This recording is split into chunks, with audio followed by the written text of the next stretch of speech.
Hello, everyone. Thank you all for being here today for today's important conversation. My name is Henrik Bick. I'm here with the communications team at the Music Business Association. Glad to welcome you to today's webinar hosted by TuneCore.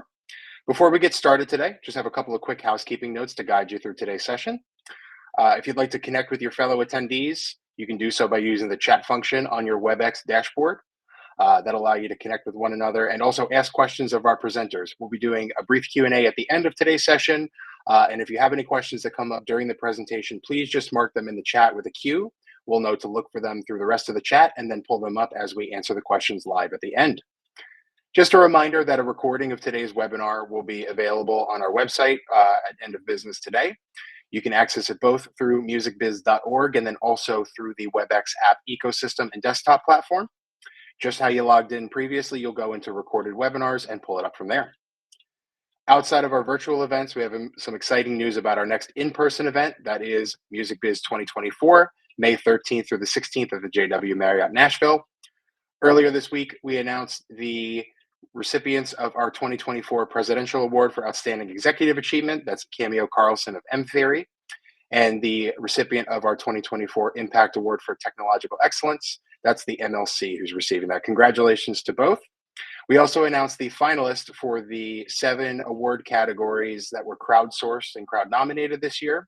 Thank you to everyone who submitted nominees, and congratulations to the 4 finalists in each categories. If you visit musicbiz.org or musicbiz2024.com, you can learn more about the Busy Awards and our ceremony set to take place on Wednesday, the 15th of May, as well as learn about how to register for the conference, info on our waiting list for hotels, and everything you need to make your Music Biz experience as seamless and productive as possible. Back to virtual events for a minute. Next week, we'll be kicking off a brand new, exciting international series called Music Biz Passport. Our first event takes place Tuesday, March 26th at 11:30 a.m. It'll be hosted by Music Finland, and it'll explore the Nordic music business and how we can collaborate together for continued success. Well, let's not talk about future events much longer. I don't want to waste time. Love to get to today's event, and in order to kick things off, I'm going to bring on Music Biz President Portia Sabin. Portia, take it away. Thanks, Henrik. I appreciate it. Hi, everyone, and welcome. I'm Portia Sabin. I'm the president of the Music Business Association. And today I'm really overjoyed to be hosting this discussion of the new iteration of the Be the Change study. This is a very important study that started in our industry. This is its 4th year. I'm very excited to talk about it. And just to give you a little overview, we are going to first get a presentation of the results of the study, and then we are going to have a panel discussion. During the panel discussion, please feel free to drop your questions in the chat, and Henrik will post them so that the panel can answer them. Great. So let's get started without any further ado. The Be the Change Gender Equity in Music report is sponsored by TuneCore and their parent company, Believe, is conducted by the research firm Media, and it's a global study dedicated to uncovering the root causes of gender disparities in the music industry and providing actionable solutions to combat them. So obviously a very important study, and one that we're very, very excited to be associated with. And I'm thrilled to have today the CEO of TuneCore, Andreea Gleeson, to present the findings and to help us dive deeper into the report. Welcome, Andreea. Thank you so much, Portia, and thank you so much for supporting this every year. It's always been just so great to get together and talk about where we are and where we need to go next to keep bridging the gender gap. So thank you very much.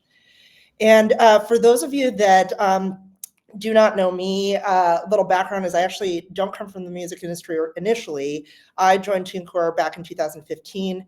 And, whenever you come into any new business, one thing that I noticed right away when learning about my artists was that only 28% of my artists were women, which made sense to me. Maybe if there's a gatekeeper, if somebody's signing an artist, because the industry's been a certain way, it's harder to change. But TuneCore is an open platform that anyone can distribute to. So it really informed a much more fundamental change that something was not right. So fast forward to 2020, we were looking around at why this is happening. And there were a lot of studies out there about what the gap was, but not the why, which is what really created the need to make this study be the change 4 years ago. So we're in the 4th year of its results, and really excited to share some progress and then some areas we continue to work on, because only when we look at the things that we're not doing well on is how we can look at them straight in the face and essentially put the needed steps in place to improve them. So thank you very much for being here. We're going to get started on looking at the data. But before we get into the Be the Change study specifically, I want to look at where we are with the gender gap today. And we're going to start with the USC study. Thank you. So some good news here. If you are not familiar with USC's Annenberg Inclusion Initiative, it essentially looks at the Billboard Hot 100 chart and looks at the representation of women across various creative roles.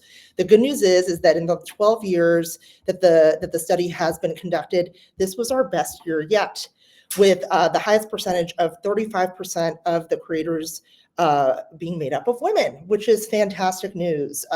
However, still not quite good enough, because the US population is 50% women, so we need to keep going.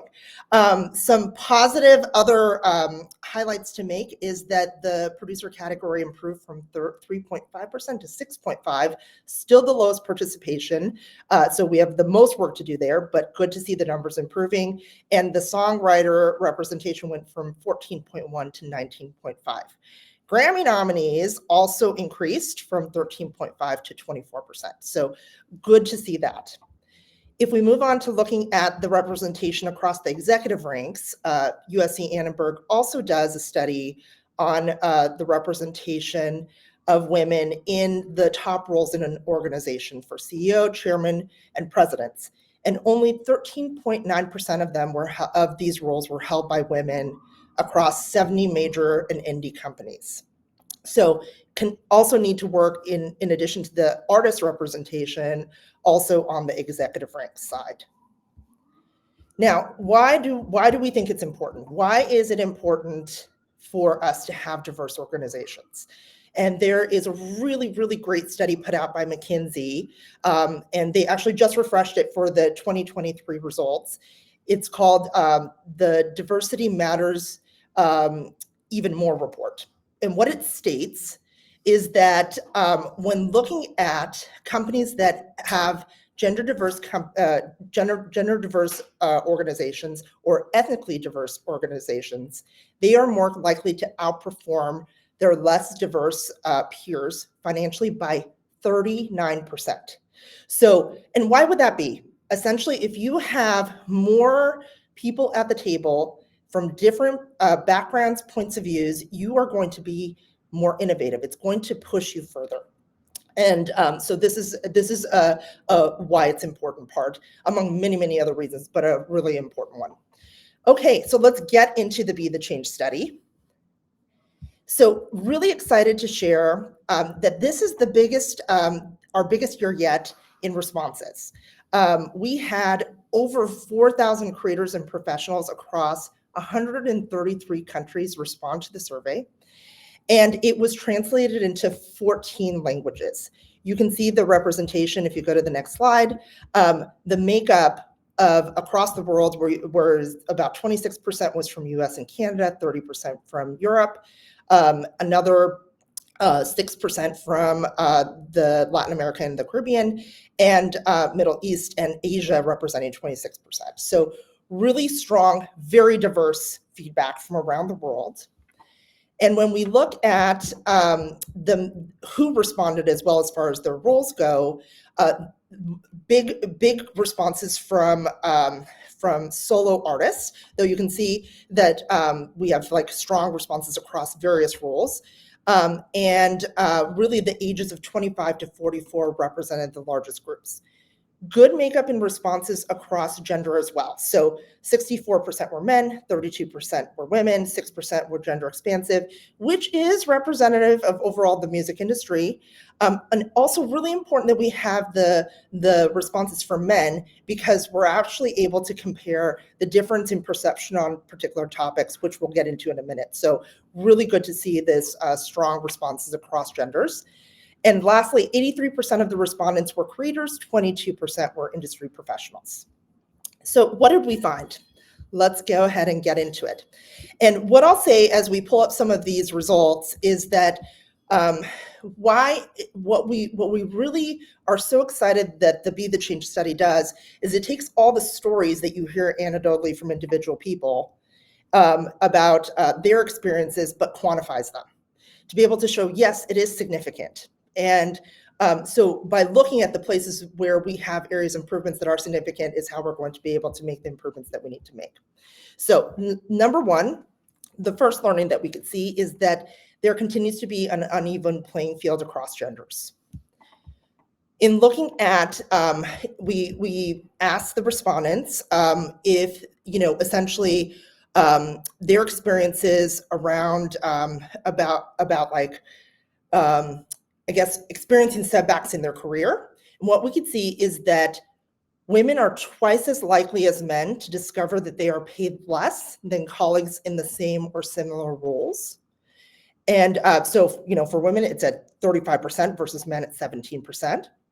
Women and gender expansive individuals are more likely than men to report being excluded from important meetings and events and being dismissed and interrupted when they are included in those. So again, all of this creating setbacks in their career. To dig into the pay gap a little bit, if we go to the next slide, what we can see is that it's actually worse in the business realm than for creators, with 51% of female professionals discovering that there is a pay gap compared to 27% of female creators. And much harder, I would say that it's probably easier for women that are professionals because we have access to job posts where, like in New York, for example, it's required to list the salary range. So it's probably even harder for even the creators to really know there's a pay gap compared to on the professional side. But nonetheless, both women in creator and professional roles are experiencing that they are being paid less than their male counterparts. In looking at measuring the change for, is there a change in how diversity, opportunities, and credits, if it's improving? What we see is that some positive areas here is that about 1 in 3 of the respondents said that the opportunities for career progression, diversity of staff, and credit and recognition in their work has increased. So that's great. However, over 50% said that diversity of staff and income and pay has remained the same. So has improved for some, also has stayed the same for others. So still an area of focus. Okay, we're going to move to the next section now, which I do want to flag could be a little bit triggering. And again, our goal is to really focus in on the areas that are the areas that had real challenges, and to be able to look at them straight in the face so we can talk about them openly and then talk about how we can make changes, because only when we talk about these things can we actually drive the change. So if this is triggering for anybody, I want just to flag that ahead of time. So what we see is that sexual harassment and assault continues to be prevalent in the music industry. This is from when we started doing this study 4 years ago, was the #1 issue, and it continues to be one of the main issues that we continue to need to make and focus on and improve. And looking at what kind of harassment and assault are we talking about, and what does it look like today? So wanting to break those two parts up separately. What we see is that 3 in 5 women in music experience sexual harassment. Now, an area to flag that this has improved. This is down from 82% in 2021, 2 years ago. But despite the progress, this is still way too high and unacceptable. And 1 in 5 women in music experience sexual assault. I think the most staggering stat on this page that I'll say is that over 70% did not report it. And digging into why they didn't report it, let's look at that. You can see why. So over 60% did not believe that anything would happen, and over 50% were fearful of retaliation. And 43% of those who did report the sexual assault, 43% of those who reported the sexual assault and 56% of those who reported sexual harassment had their claims dismissed or ignored. So again, so some not reporting. This is very difficult topics to speak about. And then if they do, nothing's happening. And then almost 40% of those who did report sexual assault felt backlash afterwards. So again, continuing the wheel of like why it's not being reported, not being addressed, and we're not seeing these numbers improve enough. And then breaking that down a little bit further on women facing consequences for reporting the sexual harassment, even though about 30% felt supported after reporting the sexual harassment experience, 10% of those who reported were terminated or demoted after they reported it, and only 12% that reported it had the individuals held accountable. And if we look at this now for the sexual assault, same kind of metrics and questions, 29% of those who reported the sexual assault were told to keep quiet, and 12% were terminated after reporting it. This is the part that I think is the hardest. Again, this is the ones that experienced the sexual assault. Only 3% that reported it had the individuals that they reported it on held accountable. So this is an area that we have to make bigger changes on, just with no tolerance, and really handle more decisively. So we'll talk more about some options for that later on in the discussion. Okay, moving on to the third finding, which is the perception gap. So perception, this is where it becomes really important to look at different viewpoints. Obviously, I have my experiences and other people have their own. I don't always know what other people are experiencing. And so this becomes such a powerful piece about why we want to do this study, to be able to help each other and understand each other better. So what do? We asked the respondents to let us know, based off their gender, they responded, if they felt that the music industry was discriminative or inclusive. And what we found is that only 13% of male respondents viewed the industry as discriminative based on gender, compared to roughly 50% of women and 41% of gender expansive individuals. And the important thing to note here is that just because something is not happening to you doesn't mean that it's not happening. And this is why it's so important that, one, I think for me, knowing that men don't realize that this is an issue and helping them learn to be better allies, and likewise for men to be aware that, oh, this is something that I need to be aware of. So really great to show this gap and how can we bridge this misperception.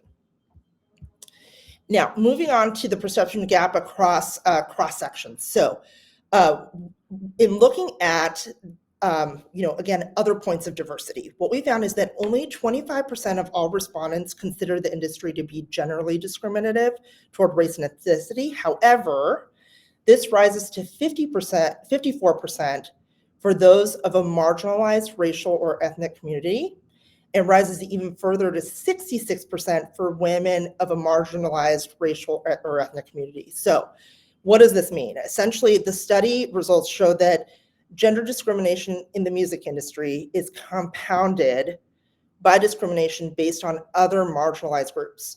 So the more groups that an individual belongs to, the greater the discrimination. And so again, something that we all need to be more aware of so that we can make changes. All right, fourth finding, digital dissonance. So there's a lot of new technology that's been coming onto the market. I think that for women and for groups that had experienced discrimination and abuse and assault, working online has kind of removed some of the spaces where maybe in a studio they were experiencing some of these things and now they're online, and it makes it a more even playing field. However, there's another side to AI, the emergence of AI and technology, that is an area that the respondents, especially women and gender expansive individuals, voiced that they are very curious about, and actually more curious about than men, but they also have more fears that it will lead to heightened competition. And so what do we mean about that? While unsurprisingly, more women and gender expansive respondents believe AI will essentially reinforce existing biases. However, all groups feel similarly as to whether it will contribute to diversity and inclusivity. So again, what's a caution for us here in this takeaway? Ultimately, we want to make sure that as we engage with AI, as it's training, we don't want it to reinforce the existing sort of biases that might be in the data today. How do we make sure that we're accounting for that as we build out technologies, especially with AI, as we look ahead? And then the next section related to harassment, kind of not surprising, but again, quantified, is that 52% of men said they never experienced any kind of online trolling or bullying, while 30% of women experience it sometimes and 13% frequently. So ultimately, women are just experiencing more harassment online than men. And so something that, again, how do we account for that and help to bridge this? Fifth section is around mental health, and this is one where I'm really excited to see quite a bit of improvements. Again, the very first year we did this study, a big component of what was holding women back was actually confidence. And it was harassment, access to resources and opportunities, and confidence. What I'm so excited to say is that both women and gender expansive respondents said, nearly half of them said that their confidence and self-motivation improved in the last 2 years. So that's fantastic. This is really, really huge considering how big of an obstacle this has been historically in previous versions of the study that we did. Moving on to stress. What we found is that this is an area that's actually gone backwards, though. So stress has worsened for nearly half of women and gender expansive respondents. However, respondents' positive outlook has vastly improved. So stress has increased, but their positive outlook has improved. Why is this? Couple things. One will say that from the more detailed views, we can see that professionals reported greater stress than creators.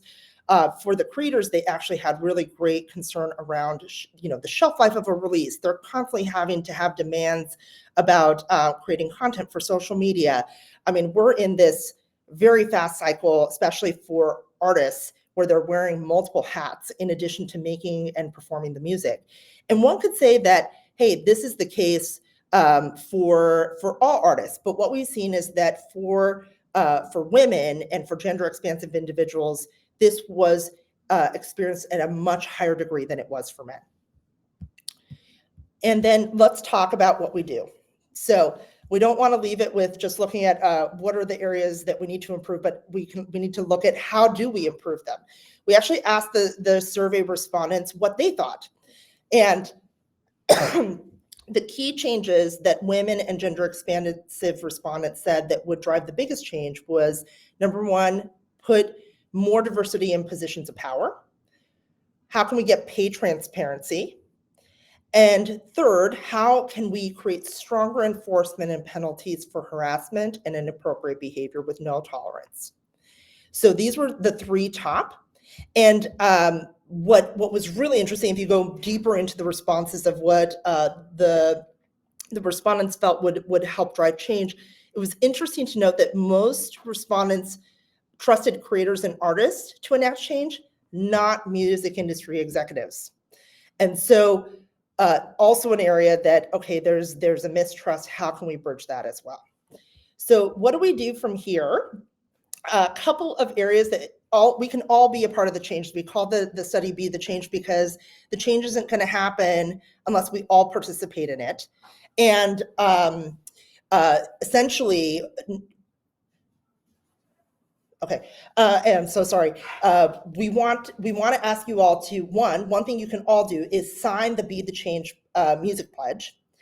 Two, how can we all create more pay transparency? And three, how can we all create a more confidential, anonymous hotlines to report sexual assault and enforce penalties and behaviors. So with that, I will pull up the QR code for the full study. I encourage you all to read it.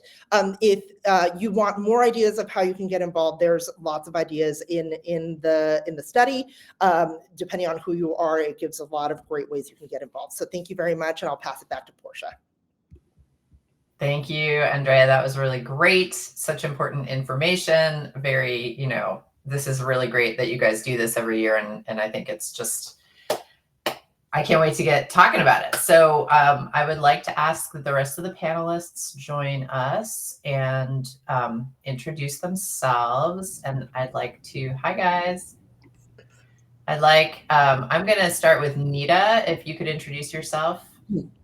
Sure. Hi, I'm Neeta Ragoowansi. I am president of Music Managers Forum US, which is the 30-year-old trade association for artist managers and self-managed artists. And I'm a global co-chair, chapter expansion for women in music, which is with a 37-year-old nonprofit for women in the musical arts and industry. And I'm an entertainment attorney for past 30 plus years and have worked in and around these issues for a long time, and very thrilled to be here.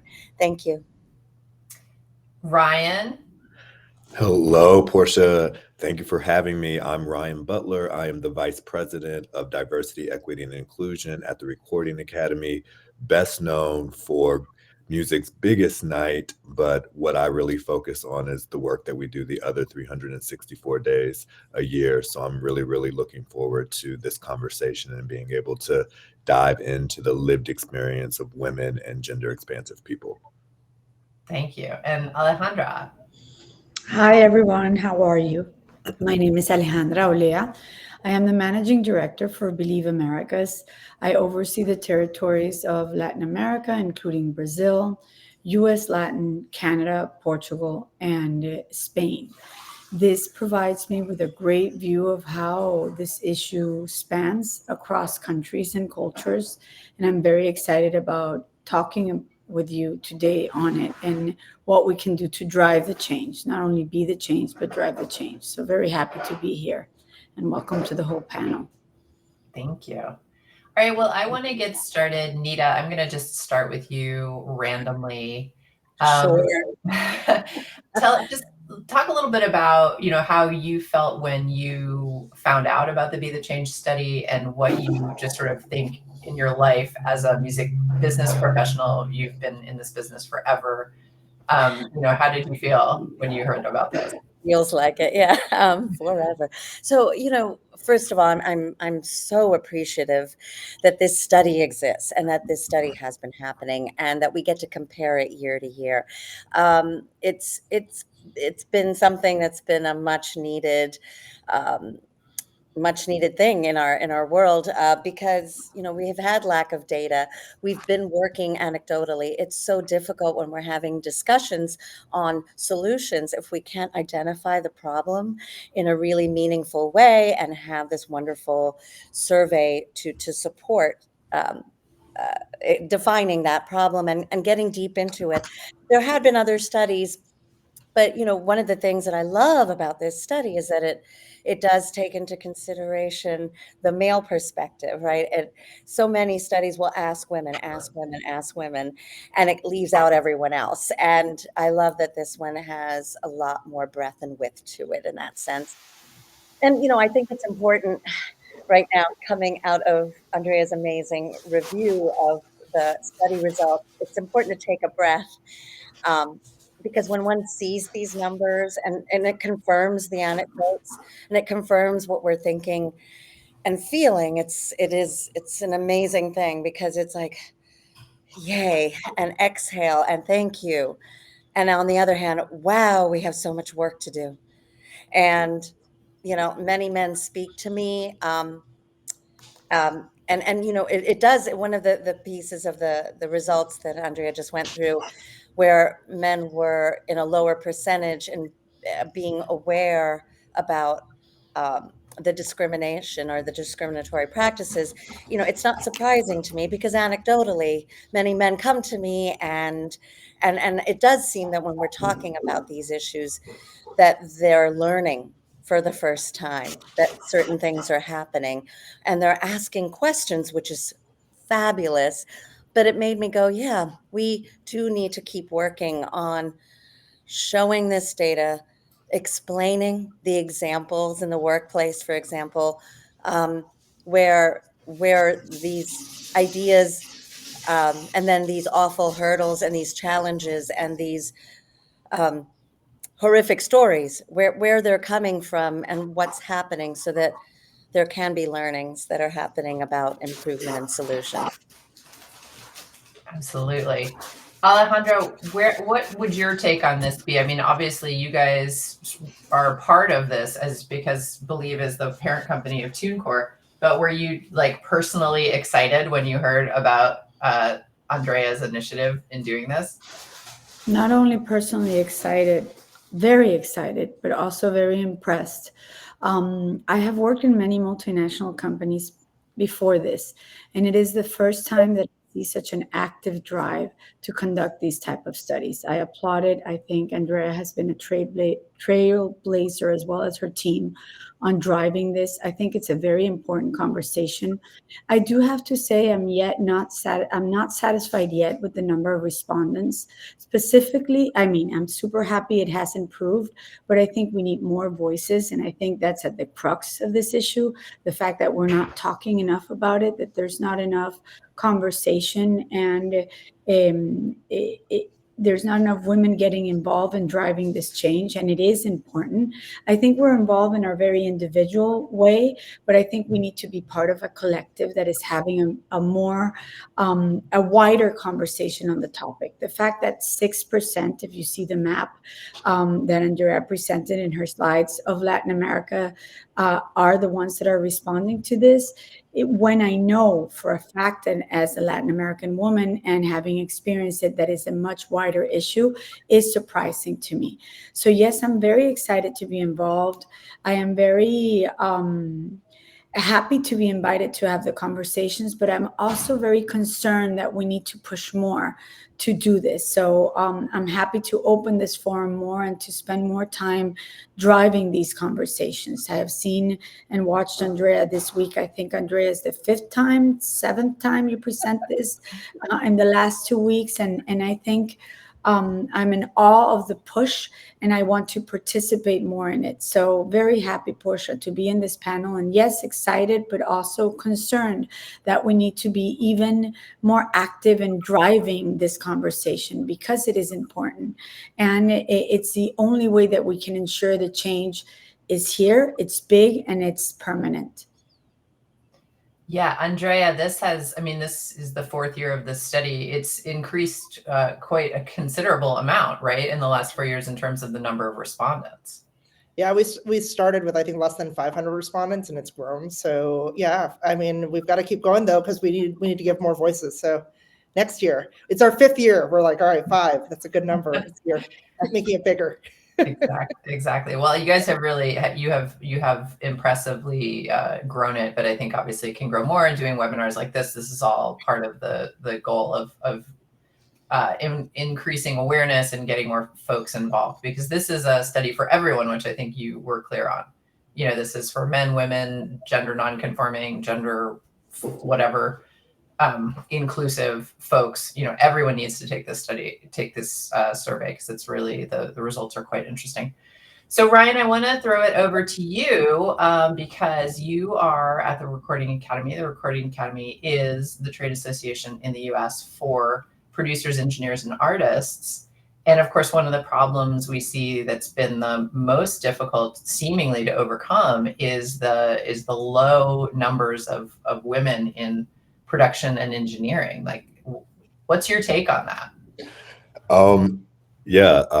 I've been listening, and I first want to say thank you for, again, for having me here today to represent the Recording Academy. I was very, very happy when the TuneCore team came to me and said, can you help us get this survey out, and that we worked in such a collaborative way. They've been amazing, amazing partners. So I want to thank Andreea and the entire team for that. When I think back or when I look at, where we've come, and this is, part of the hard work in DEI, right? We can never celebrate too soon because yes, women's representation has increased in studio professionals, but it's still staggeringly, it's low, right? And so what do we do to increase that? And we have the Women in the Mix initiative at the Recording Academies, the origins of that, initiative are really in increasing membership, and members specifically in producing and engineering. And we, have not seen, and I can admit transparently that we have not seen the numbers increase the way that we would like them to increase. And so our strategy was to cast a wider net, and to make Women in the Mix also represent the women's community, because I have found that I identify as a Black queer man, right? And women have often been my best allies, my strongest advocates. And I know that women advocate for other women. And so we made a commitment to add 2,500 voting members to the Recording Academy by 2025. And we're 98% there. And I know that having more women voting members, aware of Women in the Mix, aware of Be the Change, that they will advocate and that they will make sure that we are touching those potential members, those Grammy curious women who may not feel that there's a place for them at the Recording Academy, and that we can increase membership there. And then we also work with young ladies in the Girls Make Beats.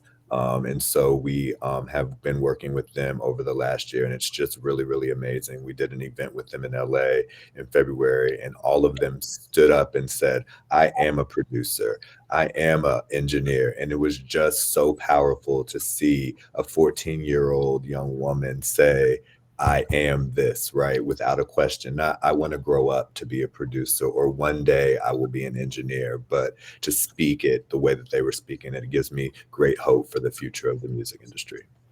I love it that you said Grammy curious. Yeah. I want a t-shirt that says that. Well, listen, we are working on it. We are working on it. That has been a term that we've coined, especially with, Grammy House and opening up Grammy Week to a wider selection of people. Well, listen, I want to call out the Recording Academy for the good work you guys are doing. I'm an Academy member. I've been a member for years. And recently I had to vote for my slate of representatives. And the slate of representatives that was presented to me as a voting member was more diverse this year than it's ever been before, including in the producer and engineering category. There was at least one woman in that category for me to choose from. And honestly, I think all of us can agree that if you've ever been in a position of power, a lot of times in this industry, it's as easy as making it happen, making it available for people to actually make those choices. Because prior to that, I mean, I'm so old that when I came into this industry, every panel was not just the same, not just 5 white guys, it was the same 5 white guys on every single panel, speaking about whatever issues. And I feel like just having the choice, just having the representation and the selection is so critical. So kudos to you guys for doing that. And the same to Believe and TuneCore for what you guys have done in terms of just, making options, creating options for people to see themselves and then think, I can do that. And Neeta, I kind of wanted to put you on the spot to talk about that from your experience as a manager. Managing artists is a lot about guiding them through, the options and the pitfalls of the music industry. So, how do you, if you have a female artist you're working with, how do you guide that woman through this industry? Right. Good question. There's a lot of work to be done on both sides of the equation, right? There's guiding the artist, guiding the creator, and then there's guiding the folks that the creator, that the woman artist is interacting with, right? And so I don't want to sit there and go, well, how do we guide just the artist? Because it takes everyone. And so, every story is different. One of the things is about having community, having support, having a network, and saying, hey, since here the question is about the artist creator, get involved in finding your support, in finding your community, so that you can find out maybe how others have overcome their obstacles, that you can learn from each other, but that you can also have that sort of safe space to discuss these issues and discuss it, whether it's about harassment, whether it's about implicit bias that you're experiencing, whether it's, wanting to have a workplace initiative in in the studio you're working in, or in working and dealing with folks backstage at a festival, and understanding that there are options and that there are solutions, that there are conversations that can be had, and you don't need to just take what it is and sit quietly and behave yourself. And I'm putting that in quotes. Often folks think they need to behave themselves. I mean, in the study, right, we talked about workplace retaliation, fear of retaliation. And then that's such a huge fear. And to be able to tell the artist, no, you don't need to fear retaliation. Keep on going and being okay to have community, lean on your community. Women in Music is one of those. There's so many great communities, and it's warmed my heart every other day to see another one pop up. And I'm so very grateful that there are places and networks for women to go, for women and folks in the gender expansive areas. It's awful to be disadvantaged in any way, shape, or form. And so being able to have that community to lean on in that network is super important. I've been seeing it really make impact through the decades now. And as we grow those communities into having meaningful conversations, it's been amazing to see those areas of improvement. I think that's an important point. I think, Alejandra, I'd like your feedback on this. There are inclusion initiatives out there that are making change. And I think we need to highlight some of those so that people really understand, this is, I just said it myself, like I've seen a great change, but I've been in the music industry for a really long time because I'm super old. So I've seen stuff come, 25, 30 years ago, it was very different. But even in the last few years, I feel like we've seen a sort of accelerated amount of change, and I think that's so important to be able to see representation, see yourself on stage at awards shows, in magazines, online, etc. So, Alejandra, did you want to speak about the success of women at the Latin Grammys, for example? Thank you, Portia. Yes, of course. I think expanding on Neeta's comment and on your comments before, I have seen more representation, not only, for example, as you pointed out, in the success of women in the Latin Grammys, where you see much more representation of women and also gender expansive individuals, but also at the Grammys in general. As an executive, I've also witnessed and been part of more spaces where I feel represented, and I feel my gender and other gender expansive individuals are also represented. I see tables that are more diverse where I sit at, and I see meetings that have more voices, and most importantly, in the decision-making process, because it's not only, for example, in terms of legislation, for a law to exist, but for people that are part of and impacted by this law to be part of the decision-making and the creation of the laws. So I think we've done a lot to create the spaces, to push the conversations, but I do think we still have ways to go in creating the trust so that there is more expression, so that people are not, Neeta, as you say, so careful when they're speaking, so that they feel free to speak, free to make a mistake when they're speaking, but also free to engage in the dialogue. And sometimes the dialogue is profound, is complex. It may not be perfect all the time. It may not include everyone and everything. So I do think that, again, I don't want to be the negative person in the panel, in the conversation of, no, there's not enough.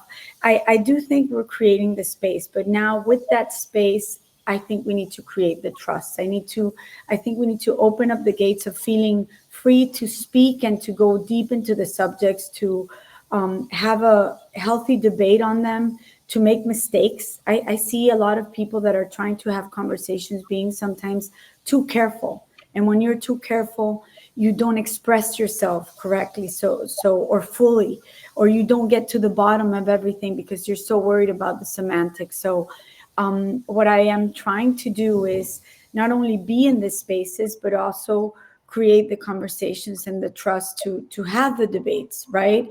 And it starts with you. And as part of directing teams in different regions, or being able to supervise teams, I want to have the debates. And sometimes they don't come out perfect, but they're there. And the conversation is there. And this is where I see that if we create this trustful environment, we can bring out more of the issues. So as Andreea said in the beginning of her presentation, is sometimes I'm not aware of things that are happening because I'm not experiencing them. So if there is trust and you can tell me about them, then you make me aware. And that way I can drive more change. So that would be my comment on what Neeta was talking about, in the importance of creating space, but also then creating trust in those spaces. Yeah, that really sounds, Neeta, like the Women in Music Safe Spaces initiative. I mean, I like the word trust and safety. I mean, these are important words in this arena. Yes, it's important. Yeah, I mean, we're getting ready to launch it. It's still about a month or two out from being an official formal launch, but it is important to have these kinds of initiatives and programs. I mean, there's so many good things. I watch what's happening in other industries and other verticals, and there's been some great work done. And so that's one of many other important initiatives that, I wish I wish we had, much more bandwidth and many more organizations to be working on this in our music industry. And I'm so grateful that, when Alejandra, when you're talking about, having more, right, and feeling like there's the negative voice, and it's asking for more. It is so much what we all need. We need more resources. We need everyone. Women in Music is a 501c3, right, charitable organization, and like that, when folks are asking to fundraise, when we're asking, for donations to work on these initiatives, it's so crucial. For those who can we give a plug to it now, since we have no, so I know, but did I just do it? I didn't mean to plug. I want to. I'm going to do it for you. So, okay, number one, what was one of the biggest issues? Harassment. All right, this is happening. There needs to be no tolerance. This greatly needs to improve. And Women in Music has put together an amazing program called Safe Spaces. We're so excited to partner with you all on it. We need more partners. So reach out to Women in Music if you would like to participate, because we need to create more safe spaces for women. Okay, I talked too much earlier. So I love this. Thank you. I'm raising my hand now. I am committing that we will be a partner of Women in Music Safe Spaces. Yay. That's amazing. You heard it here, folks. Thank you so much. And we'll get back to you right after this. Ryan, I mean, you guys, that is probably something that I would imagine there are some conversations the Recording Academy around, this whole idea of, one of the issues that's just been true in the music industry as long as it, is that sometimes people walk into studios, and studios are, their late night environment. They're, people are maybe drinking, maybe doing other things. It's like there can be situations that seem like they might not be safe. Absolutely. So I'm assuming you guys have been having some conversations around that. Absolutely. We have an entire work group led by our chair, Tammy Hurt, around, workplace safety for women. And in the music industry, to your point, Portia, workplace is untraditional. Workplace is not defined and doesn't have corporate compliance that it necessarily has to adhere to. So it has been very nuanced and very layered, but we are having conversations. We've been having conversations about what that looks like, and understanding that it's venues, it's women on tour, it's studios, right? And how do we get the buy-in from, is it training videos? Is it some, process that a studio goes through, and then we know that this is a safe place? And to Alejandra's point earlier, I think it's really about intersectionality. And when we're talking about, gender expansive people, we're really talking about the work that's happening with our Women in the Mix initiative and happening with Academy Proud, right? Like, I have often, been the only Black person in the room or the only queer person in the room. And then when you're the only Black queer person in the room and you're living that intersectionality, and you do feel your words start to be pushed down in your throat, like you can't express yourself in the way that you need to express yourself. And so I really love the safe spaces that we're having, because it is about trust, it is about integrity, and it is about us hearing those stories. And to the earlier point, if we don't hear the stories, if we don't hear what's going on, then we really don't know exactly how big the problem is to fix. I mean, we all hear the whispers. We all have a friend that has called us and said, I can't believe that I just had to experience this. But we do need to, make it more public. I think I think the moment is happening. It's bubbling up in the industry for sure, where it's like, I think everybody has zero tolerance for it right now. I think that we've really been helped with Generation Z, because the Generation Z has zero tolerance for anything. Take care of the environment and respect and treat everyone equally. And that's what I love about the generation. And so I think that they will help push us and continue to push us in the right direction. So again, I'm committing here. We have a work group, so I know that the work group at the Recording Academy can take on this work, and we can figure out how to not only partner, but to really amplify and move the needle. That's awesome. Thank you so much, Beautiful. Ryan. It's really good. So we are really reaching the end of our time here, and I want to make sure that everybody gets a last opportunity. So Henrik, do we have any questions right now that we might need to answer? Looks like we are all clear for questions, so feel free to jump into everyone's last thoughts. Excellent. Thank you. So, when we do stuff like this, I think it's really important to leave people with sort of an idea of what they can do, right? Because studies like Be the Change really fire people up, right? You read it and you go, oh my God, this is great. This is important stuff. What can I do? So I want to start with Andreea. We started with you. We're going to end with you. Can you tell us what can people do? Yeah, there's a really great article that I'm going to give a shout out to from Stacy Smith from USC Annenberg Inclusion Initiative in the LA Times. She talks about, we look at the Annenberg study, and great that the numbers got better, but guess what? Artists overall were at 35%, songwriters were at 19%, and producers were at 6.5%. What if the artists all brought one additional songwriter and one additional producer into their projects next year? And what I've learned that was most shocking, that Stacey's been trying to go get, in front of some of the artists to participate in this, but the gatekeepers at the executive ranks are not letting her talk to them. So we all have a role to play in this, where we need to make the artists aware that they can make a really big difference by bringing more women and gender expansive individuals into their collaborators. So what if all artists brought in another songwriter and a producer? That's something we can all be a part of as executives.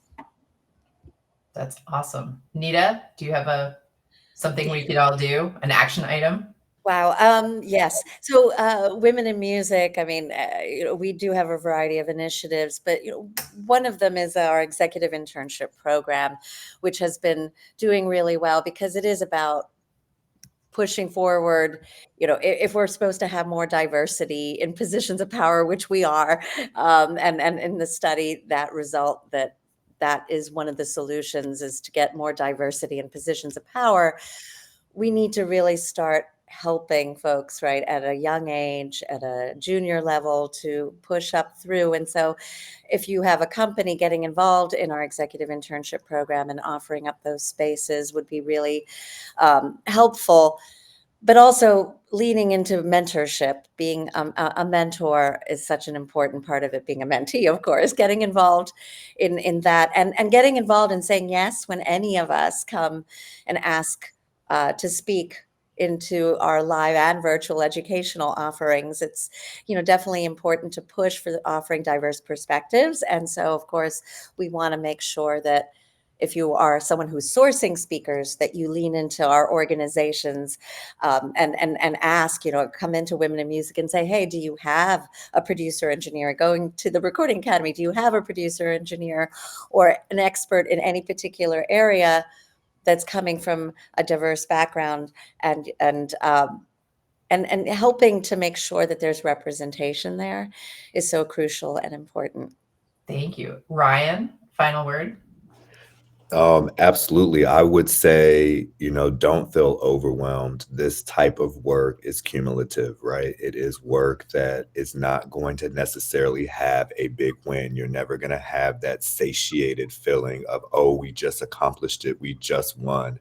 But you look back over, what we've been able to do in a year. Look how much we've been able to do in 2 years. And I know that that's not necessarily what everyone wants to hear, but it's just the truth and transparency about this work, and that we can't be what we can't see. So I thank each of you women being here today and being an example for a young lady or a young gender expansive LGBTQ person that is watching, saying like, I want to help. I want it to be better for everyone. And so I think, that's what we can. And you don't have to reinvent the wheel, is my last thing. There are many organizations already doing amazing work. Connect with one of those organizations and don't feel like you're doing it alone, because we're all in this together. Excellent. Excellent. Alejandra? I would say, Portia, that don't underestimate the power of being persistent and having a voice.